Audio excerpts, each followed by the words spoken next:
susurró Taylor, Harriman sacando la cabeza. Creo que sí han conseguido algo, lo que pasa es que aún no lo saben, precisó, precisó mirando al frente. ¿Por qué tengo la sensación de que sabe usted más de lo que cuenta? Por ahora es solo esto, una sensación, fue la respuesta del anciano. Taylor entornó los ojos examinando el semblante del otro en busca de pistas. ¿Puede aclarármelo? El hombre invisible. ¿Está aquí? Llegó hace unos días de París, aquí, allí. Pero ¿cómo hizo usted? Informantes en Roma, ¿cómo si no? Uno no interroga a los informantes tan a fondo. Ya lo creo que sí. Entiendo, dijo Taylor haciendo una mueca. Pero, y Scaroni, me sorprendería, es un peón, quien sea, vino de algún sitio y se esfumó. Taylor le contestó con un silencio. Su rostro expresó preocupación y desdén. ¿Para quién? Taylor volvió a guardar silencio, se recostó en el asiento, estiró las piernas y miró por la ventanilla. Una ligera llovizna acariciaba suavemente el techo del sedán, salpicando el parabrisas. Echó un vistazo al hombre sentado a su lado. Harriman estaba absorto en sus pensamientos. Oigo a un hombre del pasado.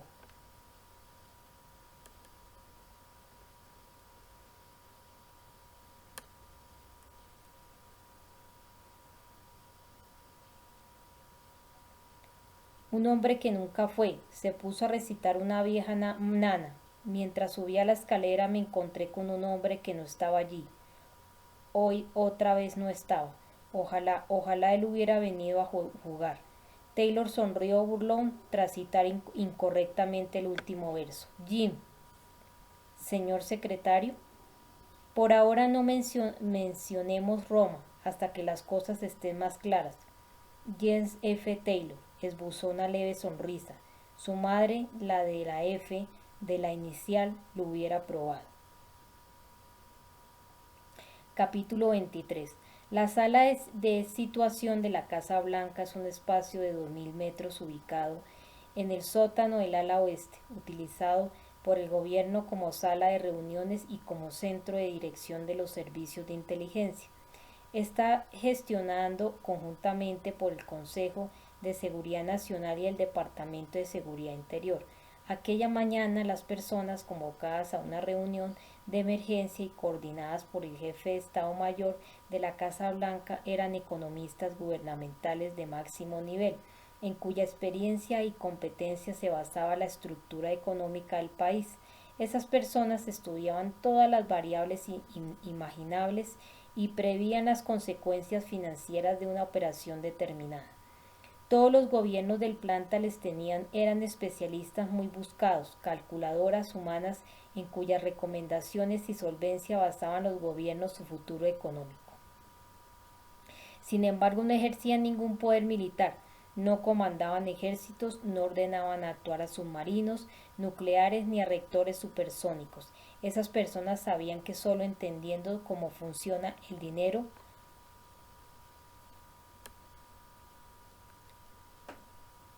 a tu favor puedes cambiar el mundo. Larry Summers, brillante, con mucha experiencia y un ego descomunal, padecía un déficit de sensibilidad.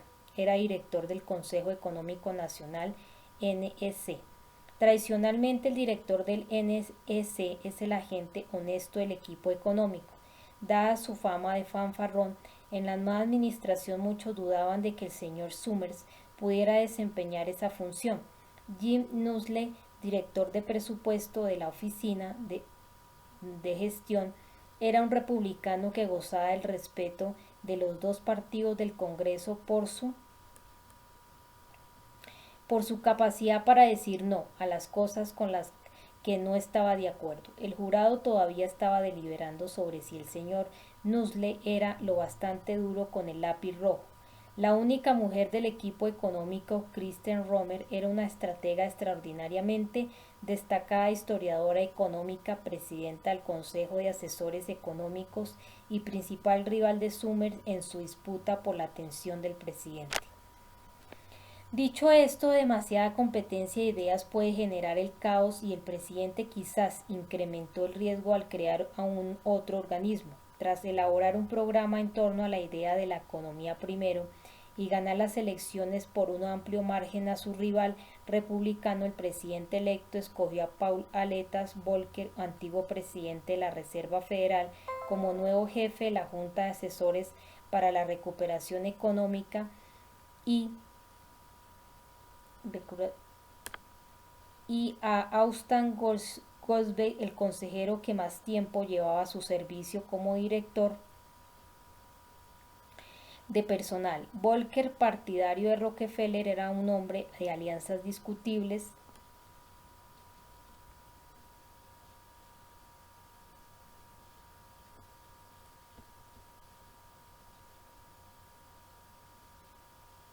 famoso por fomentar el concepto de crecimiento cero y por justificar sus acciones con una expresión un tanto críptica. Este es el ámbito de los desconocidos conocidos. Sabía cómo conseguir cosas en Washington. Eran tiempos delicados y el presidente necesitaba de sus aptitudes. Henry Kissinger dijo una vez que cada presidente debería tener un Larry Summers en su administración.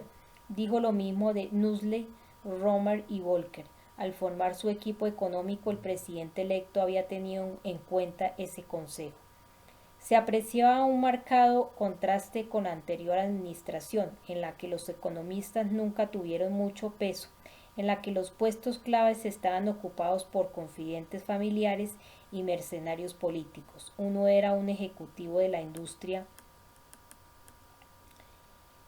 farmacéutica, otro se encargaba de las relaciones de un banco de inversiones con el gobierno y otros dos eran congresistas. Los cuatro habían estudiado derecho. Los miembros del equipo entraron discretamente en la sala y tomaron asiento en la mesa. Larry Summers se sentó a la izquierda del presidente, Jim Nussle a la izquierda de Summers, Kirsten Romer en la segunda silla vacía a la derecha del presidente. En diagonal a Summers, Volcker se colocó en el lado opuesto de la mesa. Sufría fobia social aguda a causa de una misteriosa aflicción debido a la cual con los años sus pies habían crecido hasta alcanzar un tamaño desproporcionado. Por razones obvias tomaba a mal su apodo de aletas. Era una jerarquía arraigada en la lógica. De pronto se abrió una puerta y se unió a ellos un hombre alto y delgado que parecía salido de un anuncio de Wall Street Journal. Damas y caballeros, debido a la urgencia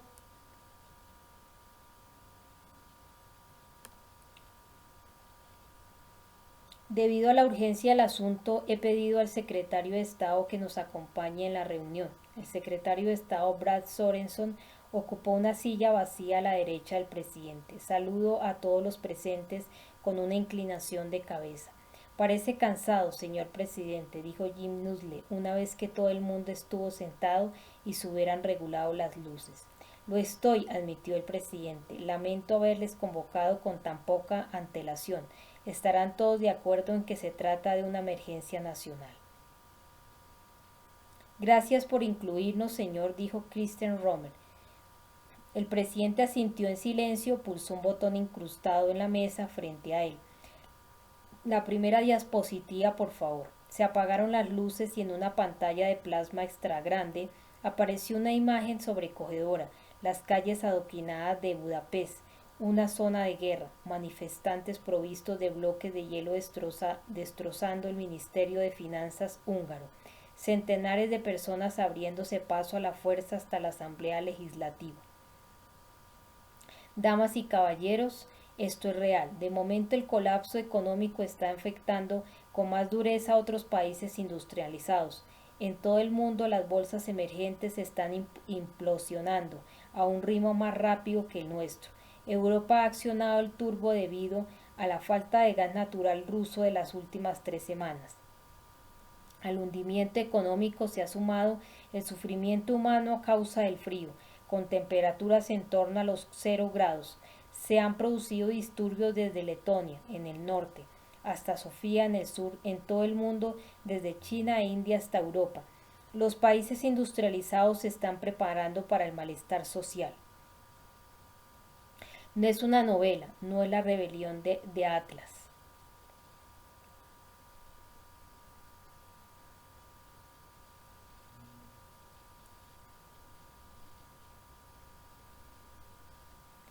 Tiene que ver con el momento actual, nos afecta a todos, señaló las imágenes de la pantalla. Ciudadanos enfurecidos por las estrecheces y la severa reducción de los salarios, luchando por su supervivencia. Ahora el descontento social pasa de estar en suspenso a arder en primera línea. Los líderes políticos y grupos de la oposición de lugares tan lejanos como Corea del Sur y Turquía, Hungría, Alemania, Austria, Francia, México y Canadá están pidiendo la disolución de los parlamentos nacionales. Esto es una locura, susurró alguien, le siguió un silencio sepulcral. Comencemos por Europa. El presidente hizo una pausa. Kirsten, ¿puede usted retomarlo desde aquí? Desde luego. Kirsten Romer se puso en pie. Caballeros, la Unión Monetaria Europea ha dejado la mitad de Europa atrapada en la depresión. Los últimos informes son catastróficos para los intereses estadounidenses y para la economía mundial en general. Miró los ensombrecidos semblantes a su alrededor. En Europa los acontecimientos se suceden con rapidez. En la región mediterránea los mercados de bonos se hallan en alerta roja. Standard & Poor's ha reducido la deuda griega hasta dejarla casi en nada, y el tejido social del país está deshilachándose antes de que empiece el dolor, lo cual es mala señal. Los gobiernos español, portugués e irlandés se muestran reacios a pagar su deuda a corto plazo, poniendo en peligro la solvencia del sistema financiero. Se aclaró la garganta. Siguiente, diapositiva por favor. Se oye un clic y apareció un gráfico de barras tridimensional, un gran anillo de países de la Unión Europea que se extiende desde Europa Oriental al Mare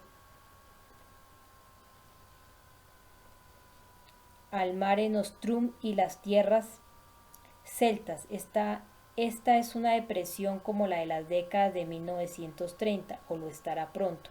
Cada uno es víctima de las políticas económicas poco sensatas que le fueron endilgadas por élites esclavas del proyecto monetario europeo, en la UME o a punto de incorporarse a la misma. Kirsten Romer se desplazó por la estancia. Los países bálticos y el sur de los Balcanes han sufrido los peores disturbios desde la caída del comunismo. El actual déficit por cuenta corriente de Letonia llega al 26% del Producto Interno Bruto. En Lituania, los antidisturbios dispararon balas de goma contra una manifestación sindical. Los perros persiguieron a los rezagados hasta el río Vilnius. El miércoles, una concentración frente al Parlamento de Estonia en Tallinn terminó de forma violenta. Murieron varios manifestantes. El inevitable descalabro está resultando épico. La presidenta del Consejo de Asesores Económicos miró al fondo de la sala. Siguiente diapositiva, por favor. En la pantalla apareció un documento con el membrete confidencial en rojo. Pese al vendaval de mentiras de los funcionarios letones y de la Unión Europea, ciertos documentos filtrados revelan que el Fondo Monetario Internacional pidió a Letonia la devaluación como parte de un rescate conjunto de 750.000 millones de euros. Para compensar, se están transfiriendo responsabilidades a los contribuyentes de Alemania, la economía europea más fuerte. ¿Y qué pasará cuando los abnegados ciudadanos alemanes se enteren? Era la primera vez que hablaba Sorenson. Romer y el presidente miraron al secretario de Estado, pero no dijeron nada. De todos modos, esto solo es la vertiente económica. Hay otras consecuencias, terció el presidente de Estados Unidos. Damas y caballeros, aquí hay tanto de política como de geografía. Se está creando un nuevo orden basado en la geografía y el dinero, pues la geografía determina la toma de decisiones económicas. Apareció otra diapositiva en la pantalla. Alguien se aclaró la garganta. Otro se removió nervioso en el asiento. Señor secretario, prosiga. Un hombre alto y delgado se levantó, se arregló la corbata y se acercó a la pantalla. Buenos días a todos. No hay tiempo para cortesías, así que si no les importa, iré al grano. Miró un papel que tenía delante. Los países árabes han perdido 5 billones de dólares, el 65% de sus inversiones, y han cancelado o aplazado el 80% de sus nuevos proyectos de desarrollo. Ya saben, esos hoteles en los que se puede esquiar dentro de cuando fuera el tormento marcado 40 grados. Termómetro marca 40 grados. Esta paralización hará que en los países árabes productores de petróleo se genere malestar social y que de inmediato lleguen a la pobreza, el hambre y las enfermedades. Los lujos de los príncipes se verán ahora en marcado contraste con la vida de sus súbditos. Así pues, la geografía nos proporciona nuestra primera falla tectónica política. En la pantalla se dibujó un mapa del mundo, desde el sur del Báltico, pasando por Grecia y Turquía, y luego abriéndose en abanico por Oriente Próximo. Hay una nueva frontera de inminente agitación. Esto es sumamente preocupante, señor presidente, terció Paul Volcker, incrédulo.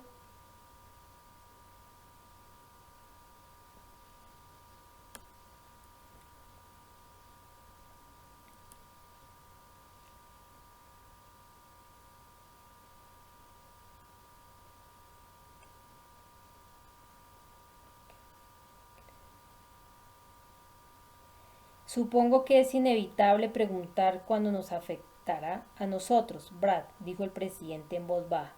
Sí, señor presidente, aquí habrá malestar que se producirá de una manera convulsa en el plazo de 6 meses como máximo. Los dos estados con más probabilidades de padecer descontento social son Michigan y Ohio, que han sido duramente golpeados por la destrucción del empleo. Ohio es el que más debería preocuparnos, ya asolado por despidos masivos en el sector automovilístico y otras quiebras empresariales importantes. Sus zonas industriales están muy cerca de Kennedy, Virginia Occidental, Indiana y Pensilvania, donde hay mucha leña que puede arder. Si esto se extiende, lo hará como un reguero de pólvora. La serpiente que se come su propia cola para alimentarse, así funciona el dinero. De momento, señaló Larry Summers con tono sarcástico. Pero hay más, la agitación social de Ohio podría contagiarse fácilmente a estados limítrofes y cruzar otra falla que corre de este a oeste, separando el norte y el sur. La línea Mason-Dixon podría desencadenarse otros terremotos. Al este de Ohio están Pensilvania y Nueva Jersey. La reunión estaba en su Ecuador. El equipo económico exploraba las cuestiones más destacadas mientras el presidente tomaba notas bajo el esplendor de la lámpara Tensor. ¿Cuánto dinero necesita el gobierno de Estados Unidos para mantener la economía a flote y una fe moderada en el dólar? El presidente miró a su consejero económico de más rango, Larry, un mínimo de 2.800 millones de dólares diarios en inversión extranjera directa, en buena parte mediante la compra de pagarés del Tesoro para atender a la economía y abonar intereses, aunque una cifra más realista se acercaría a los 4.000 millones. El presidente guardó silencio durante lo que pareció una eternidad. En estas circunstancias es posible que algún gobierno extranjero. Quiero decir, no hay la menor posibilidad, señor presidente, lo interrumpió el hombre. El presidente de Estados Unidos cruzó los brazos y se reclinó en la silla, absorto en sus pensamientos. Entiendo. Hizo una pausa. ¿Qué opciones tenemos? Hace un mes disponíamos de dos opciones, el programa de rescate de activos con problemas y el fondo de estabilización, dijo Larry Summers con tono sombrío. Hace un mes significa eso que estas opciones ya no están sobre la mesa. Summers tragó saliva. Sí, señor, el programa de rescate ha sacado de apuros a las empresas. Pasó la hoja del blog. El Fondo de Estabilización garantiza la inversión directa en la economía por parte del gobierno de Estados Unidos, en caso de que fallen las otras alternativas para asegurar los fondos necesarios. Garantiza que el gobierno no incumplirá sus obligaciones con sus ciudadanos. Esto era hace un mes, ¿no? Summers asintió en silencio, y ahora al director del Consejo Económico Nacional se le endureció la expresión. Miró a todos los presentes en la sala. Por fin habló. Ahora, señor, el dinero ha desaparecido. ¿Qué insinúa? Preguntó el presidente con tono tétrico. ¿Que ha desaparecido? ¿Por qué no he sido informado? Porque nos enteramos hace poco. ¿Cuándo? Ayer, señor presidente. Por eso insistí en celebrar esta reunión de urgencia. Capítulo 24. B.S. Bank Schaffhausen, cajas de seguridad anónimas. Simone lo sabía, les había dado el nombre del banco sin pararse a pensarlo. Se acercó al sofá y sacó del bolso una arrugada tarjeta comercial con dos rectángulos plateados sobre un nombre. El banco ofrecía servicios en depósito con código fuente informático y copia de seguridad digitalizada, sin rostro. Cualquiera puede entrar y mediante la combinación correcta sacar el contenido, explicó. Fue idea de Dani, siempre pensé que era una tontería hasta que le vi la cara cuando le pregunté sobre Promise. Suponiendo que la combinación de número y palabra sea correcta, lo que es mucho suponer, debo entrar a abrir la caja, sacar lo que haya dentro y largarme sin ser visto, dijo Curtis. Querrás decir que entramos, abrimos la caja y sacamos lo que haya dentro, soltó ella. No lo haré yo solo, no, lo haré yo solo. Como en las palabras de Simone se apreciaba rastros de tirantez. Se dirigió deprisa a la ventana que abrió de golpe. Notó el viento frío en la cara. Es demasiado arriesgado. No puedo hacerlo si además tengo que cubrirlos. Yo voy contigo, Curtis. Simone lo miró con resolución y miedo. No puedo dejar que vengas conmigo. Ignoro qué peligros puede haber y no quiero que te expongas por mi propio bien. Suponemos que tendrán el banco vigilado, pero en esta ciudad hay muchos bancos. ¿Cómo sabrán cuál es? Señaló Michael. Lo sabrán. ¿Cómo? Es fácil, solo tienen que seguirnos. ¿Crees que nos están siguiendo? Intervino Simone. Desde mucho antes de que supierais lo que estaba pasando. ¿Por qué no dijiste nada? Preguntó ella. Estuvo clarísimo desde que registraron el apartamento de tu hermano. ¿Crees que lo hicieron para inducirnos a actuar? Es lo que habría hecho yo, respondió Curtis. ¿Cuánta gente?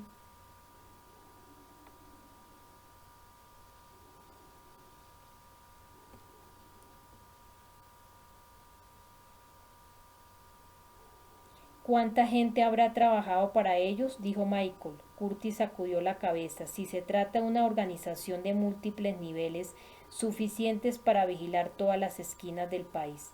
Exageras, no podían saber a dónde. Iríamos, pienso que hay muchas variables implicadas y si nos encuentra, ¿qué harán? Nos matarán ante cientos de testigos. ¿Matarte a ti? Ya veo que no lo entiendes, Simone. Curtis buscó la forma de hacerle comprender. Te matarán, sí, pero después, cuando acaben contigo. Habrán deseado estar muerta hace mucho tiempo. Primero os secuestrarán, a menos que tú y aquí el señor Indiana Jones dominéis habilidades de autodefensa que yo mismo desconozco. Después os ofrecerán algo a cambio de información y entonces yo estaré contra un ejército entero de tipos malos intentando sacaros de ahí mientras me mantengo sano y salvo. Si me niego a hacerlo, te torturarán mientras Indiana mira. A continuación torturarán a Indiana Jones mientras miras tú. Al final, tras no sacar nada de vosotros y darse cuenta de que realmente no sabías nada de importancia, os matarán. Mala planificación podría llamarlo así. Simone habló con firmeza. Es mi hermano, Curtis. El Ranger se acercó despacio y posó sus manos en los delicados hombros de Simone. Todo irá bien, te lo prometo. Hay un elemento sorpresa del que no hemos hablado. Recuerda, no tiene ninguna descripción física mía, es decir, que puedo entrar y salir sin ser reconocido. Y esto solo es posible si lo hago solo. Michael se desanudó la corbata antes de intervenir. Supongamos que obtienes la información. Necesitamos un lugar donde desaparecer. Un hotel, añadió Simone. No, no podemos correr riesgos. Todos los lugares públicos estarán vigilados. Hay demasiado en juego. Necesitamos un sitio donde estemos seguros. ¿Y cómo vamos a encontrarlo? Tengo un viejo amigo, dijo Curtis secamente, de confianza, respondería de él con mi vida. Incluso en estas circunstancias era mi oficial al mando cuando me alisté en el ejército. Acabé en las fuerzas especiales por recomendación suya. O sea que es militar, dijo Simone, lo que significa gobierno, añadió Michael. Está fuera el gobierno, fuera pero en cierto modo dentro, en la esfera internacional. ¿La OTAN? No. Carly Blackwater trabajaba para Blackwater, soltó airada Simone. Ya basta, no trabaja para Blackwater y no está en la OTAN. ¿Quién es entonces? No habéis oído hablar de él, es banquero y tiene influencia mucha, tiene un cargo de gran responsabilidad en el Banco Mundial. Simone alargó la mano y le tocó el brazo. ¿Qué le contaremos? Curtis frunció el ceño y le cubrió la mano con la suya. Lo imprescindible, debemos cubrir los flancos. ¿Crees que Simone preguntaba con los ojos como platos? Desde luego que no. Pero si algo falla, no quisiera perjudicarlo. Recuerda que el otro bando está jugando en serio. Con sus contactos también podría ayudarnos a llegar al fondo de todo esto, señaló Simone. Simone, la causa subyacente a todo mal es el dinero. El Banco Mundial y el Fondo Monetario Internacional son la encarnación del dinero. Hasta que averigüemos a qué nos enfrentamos, dejemos a mi amigo fuera de esto por su propio bien. Curtis sacó un Blackberry militar.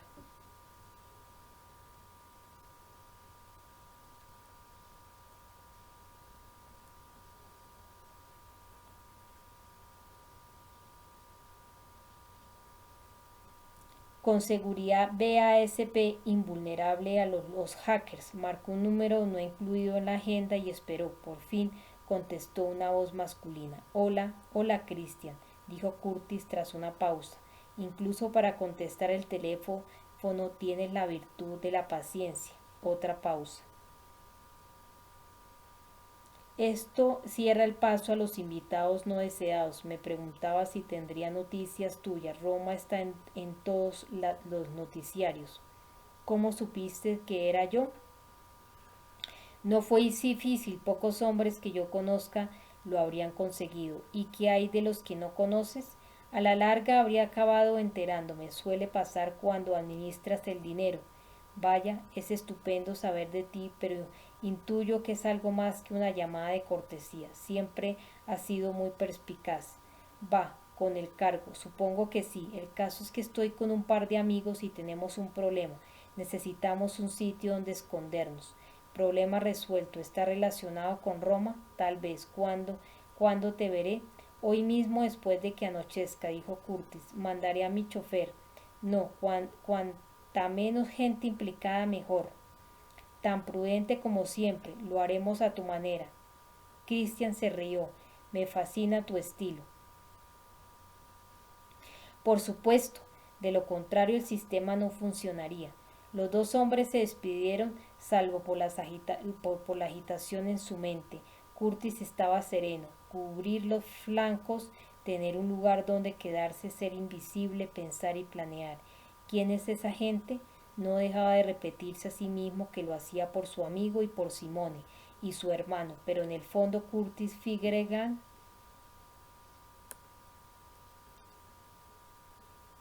sabía que aquello se había convertido en algo personal, pero ¿cómo y por qué? Era Josh, la guerra, la falsedad de todo. Siempre era difícil asumir que algunas cosas no podían ser explicadas. La lógica debería de esperar. Un directivo del Banco Mundial llamado Christian, dijo Michael sonriendo y levantando una ceja. Se trata de Christian Belushi, vicepresidente ejecutivo del banco, el hombre que ha convertido la portada de Time en su territorio predilecto. Estaba anonadado. Impresionantes credenciales, oficial. Nunca me hablaste de amigos de tan alto copete. Nunca preguntaste cómo es ese hombre. Ya sabemos algunas cosas. Claro, un fin de semana está jugando a polo en Sudáfrica, otro corriendo en los encierros de Pamplona y otro en Londres asistiendo a un baile con la reina. Me lo imagino más bien andando detrás de los toros. Jamás le he visto correr. ¿Hablas en serio?, dijo Simone. Me temo que sí, lo atestigua una cicatriz de 22 centímetros que tiene en la parte interior del muslo derecho. Un chico travieso, soltó Simone sacudiendo la cabeza. ¿Cómo dio el salto el ejército a la banca?, inquirió Michael. Pertenece a un linaje de banqueros. Su abuelo fundó un banco a mediados del siglo XIX, el único de la época en Georgia, y me parece que también fue presidente de una importante entidad financiera en Nueva York. Su padre subvencionó una de nuestras excavaciones, dijo Michael. Creo que era presidente del Bank of America. Curtis se metió las manos en los bolsillos y se acercó a la ventana con aire desenfadado. Christian Belushi será amigo tuyo, siguió Michael, pero para el resto del mundo es una celebridad. Curtis, ¿estás seguro de que no ataca?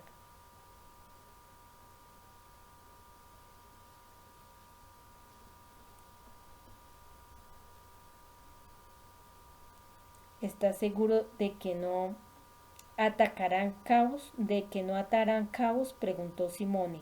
Imposible. Las conexiones son demasiado profundas. Y recuerda, ellos no saben quién soy. Capítulo 25. Larry Summers pulsó un botón verde debajo de la mesa. Damas y caballeros, permítame que hable claro. Es la peor crisis de la historia de nuestro país. Con permiso del señor presidente, he pedido que nos acompañen 3 de nuestros jefes militares de alto rango. El presidente y yo creemos que tienen mucho que aportar a esta discusión. Se abrió la puerta y entraron 3 hombres de uniforme. Uno era el vicealmirante Alexander Hewitt, director de la FMA, Agencia Federal de Gestión de la Emergencia, actuando al margen de la Constitución. Garantizaría la continuidad de la acción política en el caso de un ataque demoledor que dejara inoperante el gobierno federal. La FMA seguía siendo uno de los secretos mejor guardados de la administración de Estados Unidos y tenía su protegida sede en el Monte Weather, Virginia, bajo la presidencia de Bill Clinton. El director de la FMA pasó a ocupar un puesto del gobierno, razón por la cual el vicealmirante Hewitt tomó asiento frente a Paul Volcker. El segundo hombre era William Stacks, coordinador de la Oficina de Estado de Preparación Nacional. Esta se encargaba de poner en práctica las resoluciones políticas en épocas de emergencia. El actual colapso financiero sin duda podía encuadrarse en esta categoría. El tercer hombre que se incorporaba a la reunión era el general Joseph T. Jones II, el coordinador de mayor rango del Departamento de Seguridad Interior. ¿Podemos reanudar la discusión? Pues estos caballeros han estado siguiendo su desarrollo desde la sala contigua, dijo el presidente. ¿De cuánto dinero estamos hablando?, preguntó el secretario de Estado perplejo. De billones de dólares. Larry, esto es inadmisible. ¿Has perdido el juicio? ¿Qué demonios estás dirigiendo? Ni más ni menos que una organización muy eficiente que ha conseguido evitar un debacle de la economía en la primera semana de la llegada al poder de esta administración hace menos de 2 meses. Entonces, ¿cómo diablos ha pasado esto? No lo sabemos, no tengo una explicación lógica de cómo han desaparecido billones de dólares. ¿Cómo se lleva a alguien billones de dólares sin que el gobierno esté sobre aviso?, preguntó el vicealmirante Hewitt. Son números en una pantalla, no es efectivo real. Alguien entró en un sistema inexpugnable y robó todo el dinero sin dejar rastro. Es más, ese alguien, con unos conocimientos técnicos obviamente extraordinarios, había cerrado el sistema de tal modo que no pudimos abrirlo hasta anoche. Entonces, ¿por qué no se informó de ello tres días? Preguntó Hewitt. Si la prensa llega a saber algo, nos estalla la guerra civil en las manos. ¿Es esto lo que quiere?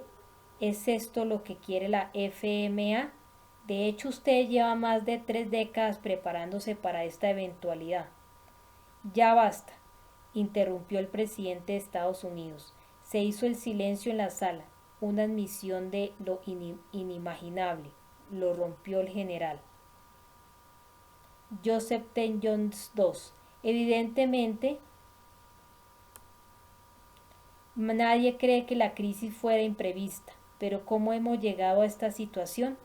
Cogió sus notas y miró al director del Consejo Económico Nacional, protegiendo los préstamos predatorios y dejando que la crisis creciera. Podemos agradecérselo a la administración anterior y sus 8 años de ineptitud, contestó Summers. ¿Cómo lograron esta proeza sin la supervisión del Congreso? Mediante una desconocida agencia federal del Tesoro llamada Agencia de Control de Divisas OCC, respondió Romer. Jamás había oído hablar de ella, terció Nussle con tono glacial. La OCC existe desde la Guerra Civil, explicó Romer. Su misión es garantizar la solidez fiscal de los bancos nacionales. Durante 140 años examinó los libros de los bancos para asegurarse de que las cuentas cuadraban, una tarea importante pero no polémica. Sin embargo, en 2003, por primera vez en la historia, en el punto álgido de la crisis de los préstamos predatorios, la OCC se acogió a una cláusula de la Ley del Banco Nacional de 1863 para emitir dictámenes formales que reemplazaron las leyes sobre préstamos predatorios, con lo que las volvieron inoperantes. De modo que se utilizó una agencia federal como instrumento contra los consumidores, dijo Nussle, con la connivencia del anterior presidente, añadió Romer. ¿Y dónde está la autoridad del Estado en estos casos? ¿Miran a otro lado?, preguntó el hombre de Estado. Al contrario, los 50 fiscales generales presentaron una moción en el Tribunal Supremo para que la decisión de la OCC fuera anulada. Al frente estaba el fiscal general del estado de Nueva York, quien emprendió una cruzada personal contra la administración. Eliot Spitzer, aclaró Sorenson. Así es, Spitzer mandó al Washington Post una opinión opuesta al editorial avisando de las prácticas del gobierno sobre los préstamos predatorios. ¿Y tuvo algún impacto? Sí lo tuvo, no fue el que esperaba Spitzer. A las 3 semanas de haberse publicado el artículo, el New York Times aireó un encuentro de Spitzer con una prostituta. El día que apareció el artículo en la página web del Washington Post, su hotel estaba vigilado por agentes federales. ¿Coincidencia? Solo si uno cree en el ratoncito Pérez, la alfombra mágica, la lámpara del Aladino o Santa Claus. De todos modos, la insistente obstrucción del Tesoro a partir de entonces, pese a la oposición unánime de los 50 estados, da a entender que estaba en juego una intención política de más amplio alcance, dijo Nussle. En la misma línea, señaló Summers, la interminable búrjula inmobiliaria permitió a la anterior administración compensar el coste añadido de $1 billón de su desgraciada aventura en Irak, al crear títulos espurios que se vendieron por cientos de miles de millones no solo en Estados Unidos sino en todo el mundo. Y entonces el sistema de crédito internacional se colapsó debido al exceso de préstamos hipotecarios contaminados, terminó Volcker. A largo plazo era una decisión política incorrecta. Sin embargo, está sugiriendo que el anterior presidente lo hizo todo a propósito, porque a corto plazo la crisis financiera y el rescate les permitieron iniciar una guerra costosa sin sufrir la debilitante inflación que provocó en Estados Unidos la guerra de Vietnam. Hubo una pausa.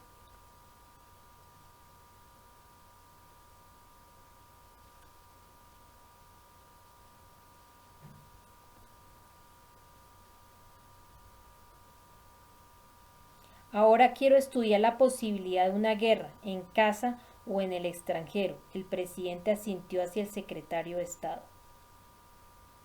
Gracias otra vez, señor presidente. Norteamérica superó la depresión de la década de 1890 con la guerra de Cuba. Solo se salvó de la Gran Depresión de la década de 1930 con la Segunda Guerra Mundial y salió de la recesión de finales de la década de 1940 gracias a la guerra de Corea. Ahora, dada la crisis actual que nos afecta tanto a nosotros como al resto del mundo, debemos afrontar el peligro de otra guerra. Hizo una pausa. Tras los episodios de Letonia, Hungría, Lituania, Islandia, Alemania y Reino Unido, nos quedan pocas opciones. El presidente miró el reloj. Es bastante tarde. Damas y caballeros, cancelen su agenda para mañana. Esta es una prioridad a uno. Les veré aquí las 4 de la tarde. Buenas noches a todos.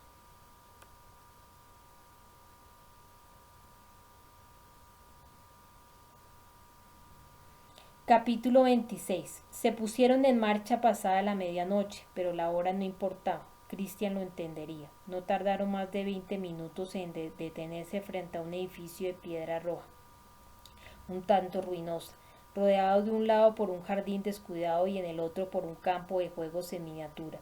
Simone y Michael se quedaron sorprendidos por la austeridad de la fachada, pues sin duda imaginaba que el famoso banquero viviría en uno de los edificios más emblemáticos de Nueva York.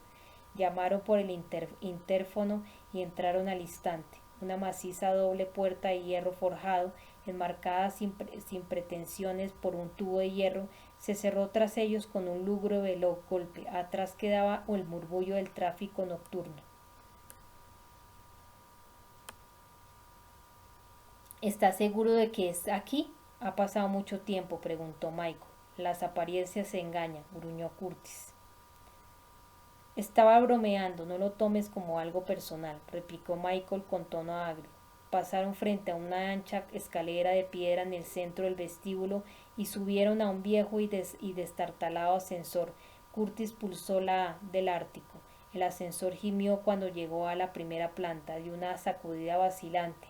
Cuando pasaron la segunda, desaceleró en la tercera, avanzó a trompicones al superar la cuarta, aceleró en la quinta y se paró a regañadientes en el ático, jadeando mientras se desembarazaba de sus 3 ocupantes. Simone suspiró de alivio. Como fruto de una señal convenida se abrió la pesada puerta y apareció la delgada y adusta figura de Christian Belushi. La bata de seda le daba un porte regio, rondaba las 70 y tenía el blanco pelo largo y suelto hasta los hombros con la raya a la derecha para disimular las entradas. Mi querido Curtis, ¿cómo estás? Han pasado 3 años, ¿no? 4, gritó el banquero con su voz aguda mientras se le acercaba con las manos extendidas. Lo miró de arriba abajo. Pero bueno, si parece recién salido de Auschwitz, ¿qué te ha pasado? Es una larga historia. Tengo mucho tiempo, se volvió hacia sus amigos. Pido disculpas, hacía tiempo que no nos veíamos. Me llamo Christian Belushi y vosotros seréis.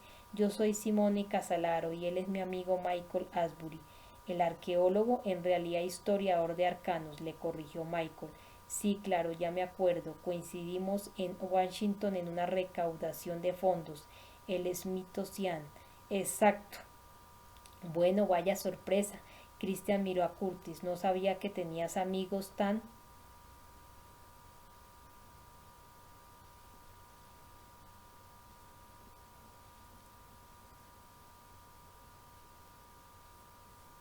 tan exquisitos. Él tampoco mencionó su nombre, señaló Michael.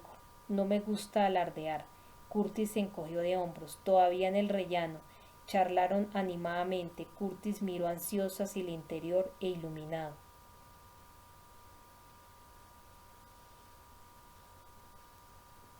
Oh, claro, perdonad, por favor. Que es cortés por mi parte, dijo el banquero. Bienvenidos a mi humilde morada.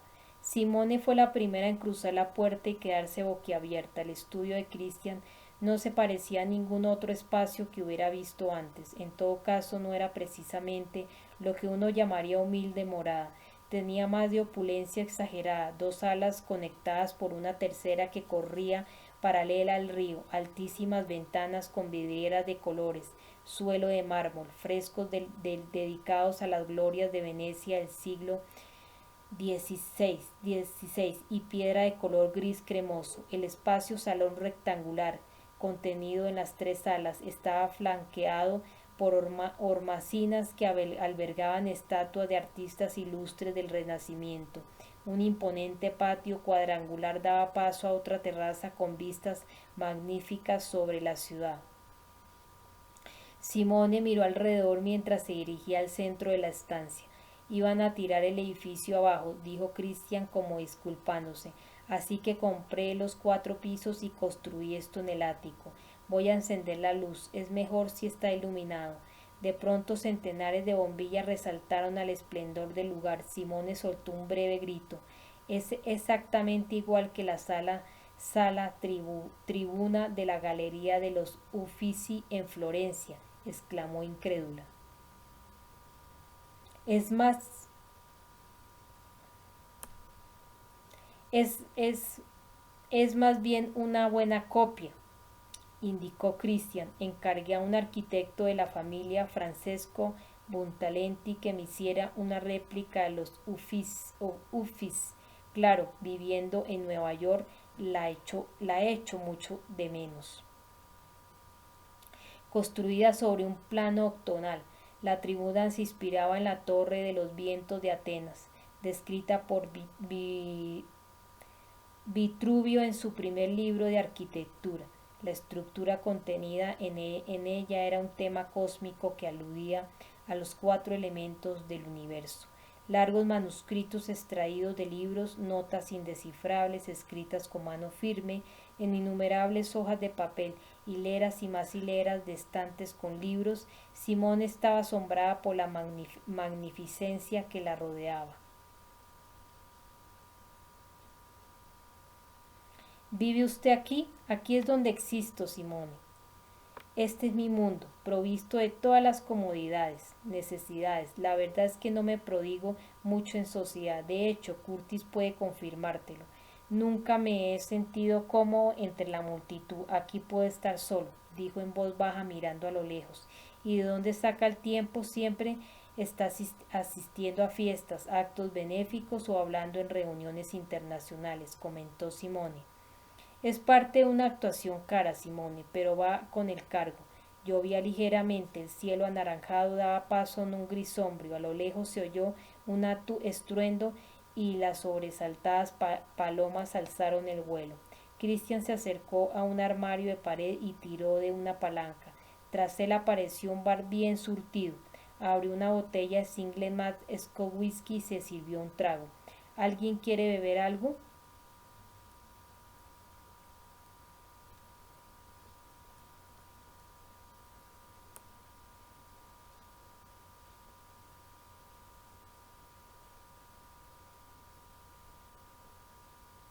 Tengo una excelente selección de cosechas. Simone miró a Curtis. Me apetece una taza de té, gracias. ¿Y tú, Michael?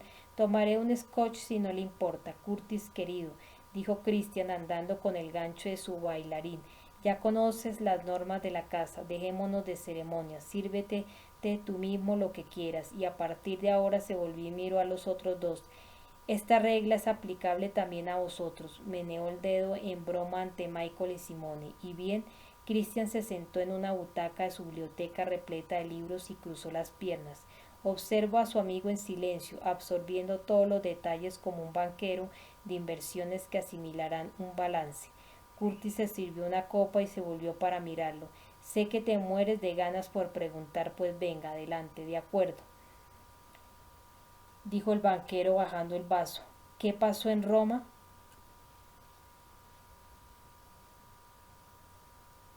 Mi compañero y yo debíamos custodiar un viejo testigo japonés. Tenía que ver con los crímenes contra la humanidad. De hecho, no conozco toda la historia. El conjunto de la operación estaba muy compartimentado. Era una acreditación 4-0, un asunto de prevención máxima del presidente de Estados Unidos a través de Naciones Unidas. Aquella misma mañana iban a ponerlo bajo custodia de la ONU. Alguien se enteró e introdujo a su propio equipo en la ecuación. Su plan era llevarse al viejo, matarlo y borrar la pizarra. Al parecer se trataba del último testigo vivo. Eran criminales de guerra, de la peor calaña, pero él quería contar una historia que alguien deseaba oír.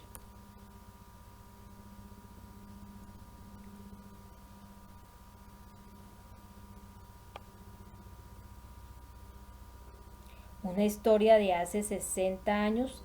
señaló Cristian. Interesante. Ya sabes, el desconcierto es el arma más poderosa.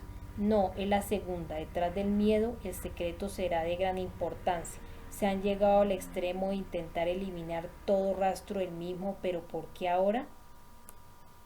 Eso quisiera saber yo, una invitación a una decapitación, añadió despacio Cristian, pero ¿de quién? ¿Qué le pasó a su amigo? Murió en el fuego cruzado, daño colateral, como habrás podido caer tú. Evidentemente alguien pensó que eras prescindible, pues se equivocó. En efecto, ¿quién se chivó? ¿Alguien del gobierno?